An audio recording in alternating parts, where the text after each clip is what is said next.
Hello everyone, welcome back on YouTube channel. आज हम देखने वाले हैं क्लास 11th इंग्लिश का थर्ड सेक्शन का फर्स्ट स्टोरी या फिर लेसन कहेंगे, जिसे लेसन ही है 3.1 एक्सपांशन ऑफ आइडियाज़, इसका ब्रेनस्टॉर्मिंग। तो चलिए शुरू करते हैं आज का वीडियो। तो यहाँ पर देखो, आपको A1 में कुछ क्वेश्चन दिए हैं। Expand the idea inherent in the following proverbs. आपको 5 प्रोवर्ब यानी कि जिसे हिंदी में मुहावरा कहते हैं वो दिया गया है। पहला है a bad workman blame his tool. दूसरा है one should eat to live not live to eat. Third है if winter comes can spring be far behind. Fourth है beauty is truth, truth is beauty. And fifth है fool rush in where angels fear to tread. तो सबसे पहला वाला देखते हैं, a bad workman blame his tool. यानी कि मान लो कि ऐसा मैकेनिक है, वो ख़राब मैकेनिक है, वो इतना स्किलफुल नहीं है, तो वो किसी कार को बना नहीं पाता है। तो वो क्या कहता है कि मेरे पास इतने साधन ही नहीं थे, इतने टूल नहीं थे, इसलिए मैं कार को बना ही नहीं पाया।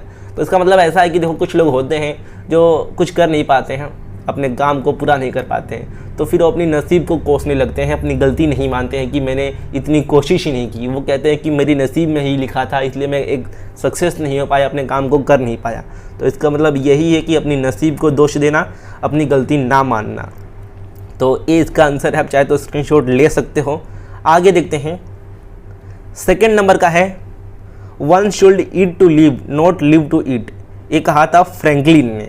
तो इसका मतलब क्या है? सिंपल सा मतलब है कि हमें जितनी ज़रूरत है, जितना खाकर हम जिंदा रह सकते हैं, उतना ही खाना चाहिए, ओवर ईटिंग नहीं करनी चाहिए। इसका एक मतलब ये है। और दूसरा मतलब ये भी हो सकता है कि हमें समझदारी से सब काम करना चाहिए, ज़्यादा की इच्छा नहीं रखनी चाहिए, लालच नहीं रखनी चाहिए। इसका मतलब सिर्फ खाने से जुड़ा हुआ नहीं है, और बाकी की जगहों पर भी इसका इस्तेमाल हो सकता है इस प्रभाव का। तो आप स्क्रीनशॉट लेते जाना। ये पहला पेज हो गया, then a second, a third and a fourth. देखो दोस्तों, आपकी जो क्लासेस है वो ऑफलाइन मोड में ओपन हो चुकी है, एंड बहुत लोगों की अभी एग्ज़ाम चालू होगी, टर्म एग्ज़ाम चालू होगा, एंड बहुत लोगों का छुट्टी हो चुका होगा दिवाली का। देखो, इस दिवाली में आपको गिफ्ट सबसे मिलने वाला है, और किसी से मिले भी ना मिले इससे आपको कोई फ़र्क नहीं पड़ता। लेकिन अनअकैडमी से आपको कुछ मिलने वाला है। इस बार अनअकैडमी लेकर आया है फेस्टिव सीज़न ऑफर इस त्योहारों के सीज़न में। तो देखो, इसमें क्या है, अगर आप देखो महाराष्ट्र बोर्ड का 12 महीने का, 15 महीने का या फिर 18 महीनों का कोई भी सब्सक्रिप्शन परचेस करते हो तो आपको एक्स्ट्रा 4 महीने का सब्सक्रिप्शन फ्री मिलेगा, और साथ ही क्रिएटिव कॉर्नर का सब्सक्रिप्शन 4 महीने का फ्री मिलेगा। क्रिएटिव कॉर्नर में क्या रहेगा? देखो, इसमें आपको कुछ स्किल सिखाई जाएंगी, जैसे पेपर को कैसे प्रेजेंट कैसे करना है, टाइम को मैनेज कैसे करना है, और भी दूसरी टिप्स पर्टिकुलर सब्जेक्ट का कि इस सब्जेक्ट में कैसे टॉप करना है, कैसे आपको सावधानियाँ बरतनी है, कौन कौन सी सावधानियाँ बरतनी है। तो बहुत आपको ज़रूरी बातें सिखाई जाएंगी। देन वहीं अगर आप 24, 36 या फिर 48 महीनों का कोई भी सब्सक्रिप्शन परचेज करते हो तो आपको एक्स्ट्रा महाराष्ट्र बोर्ड का 6 महीने का सब्सक्रिप्शन फ्री मिलेगा, और साथ ही 6 महीने का क्रिएटिव कॉर्नर का भी सब्सक्रिप्शन फ्री मिलेगा। ये ऑफ़र जो है वो पहले 500 सब्सक्राइबर्स यानी कि पहले जो 500 स्टूडेंट होंगे उनके लिए ही वैलिड है। 31 अक्टूबर 2021 संडे यानी कि आज तक ही वैलिड है। आज रात 12 बजे तक आप इसमें एनरोल कर सकते हो, और एनरोल करते हो तो आपको एक्स्ट्रा 10% का डिस्काउंट मिलेगा हमारा कोड SMS यूज़ करने पर। इसके फ़ायदे क्या होंगे? देखो, आपको बेस्ट, ठीक है, बेस्ट के बेस्ट एजुकेटर आपको पढ़ाने वाले हैं। लाइव क्लासेस होगी, लाइव टेस्ट होगा, जिससे आप खुद की प्रिपरेशन को पहचान पाओगे, जान पाओगे। देन जो PDF है आपका, नोट्स वगैरह है, वो आपको PDF फॉर्मेट में प्रोवाइड कराया जाएगा, एक प्रॉपर वे में, एक ही जगह पर सब कुछ आपको मिलने वाला है। तो एनरोल कर सकते हो अगर आप इंटरेस्टेड हो तो, लिंक डिस्क्रिप्शन बॉक्स में मिल जाएगा। आगे चलते हैं वीडियो में। तो थर्ड नंबर का हमारा प्रोवर्ब है if winter comes can spring be far behind. यानी कि सर्दियाँ आती है तो पतझड़ का मौसम भी आएगा। इसका मतलब क्या है? देखो, अगर आपके जीवन में कठिनाइयाँ आ रही है इस टाइम में, करंट टाइम में अगर आपके जीवन में मुश्किलें हैं, तो ये मत सोचो कि हमेशा मुश्किल रहेगी। मुश्किल के बाद क्या हो कि बहुत अच्छा लक आ जाए आपका, भगवान ने आपके लिए कुछ अच्छा सोच कर रखा हो, आपका अच्छा समय आ सकता है मुश्किलों के बाद। तो इसका आंसर ये है। आप चाहे तो स्क्रीनशॉट ले सकते हो। अगला प्रोवर्ब है फोर्थ नंबर का, beauty is truth, truth is beauty. एक कहा था जॉन कीट्स, जो कि एक बहुत ही फेमस पोएट थे। तो देखो, इन दोनों लाइन का मतलब beauty is truth, truth is beauty, इसका मतलब एक ही है कि जो सुंदरता है, सुंदरता यहाँ पर चेहरे की सुंदरता नहीं बात की जा रही है। सुंदरता यहाँ पर मन की सुंदरता हो सकती है, और बाकी सुंदरता भाव की सुंदरता, ठीक है, आपके विचारों की सुंदरता। तो ये जो सुंदरता है वो सच है, यही मायने रखती है जीवन में। और जो सच है, सच बोलना या फिर किसी भी तरह का सच, वही सबसे सुंदर है, सबसे बेस्ट है। तो इसका मतलब यही है। थोड़ा घुमाने वाला है, लेकिन सिंपल सा इसका यही मीनिंग है। आप चाहे तो स्क्रीनशॉट ले सकते हो।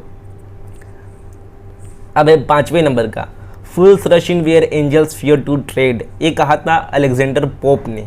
तो इसका मतलब देखो क्या है, जो समझदार आदमी होता है किसी भी चीज़ को करने से पहले 100 बार 200 बार सोचता है, लेकिन जो नासमझ होता है, मूर्ख व्यक्ति होता है, जल्दबाजी में उसे तुरंत कर देता है, उसमें तुरंत घुस जाता है। तो इसका मतलब यही है कि समझदार आदमी कुछ भी करने से पहले सोचता है, वहीं जो नासमझ व्यक्ति होता है उसमें तुरंत घुस जाता है और तुरंत काम करने लगता है। तो ये इसका आंसर है, आप चाहे तो स्क्रीनशॉट ले सकते हो।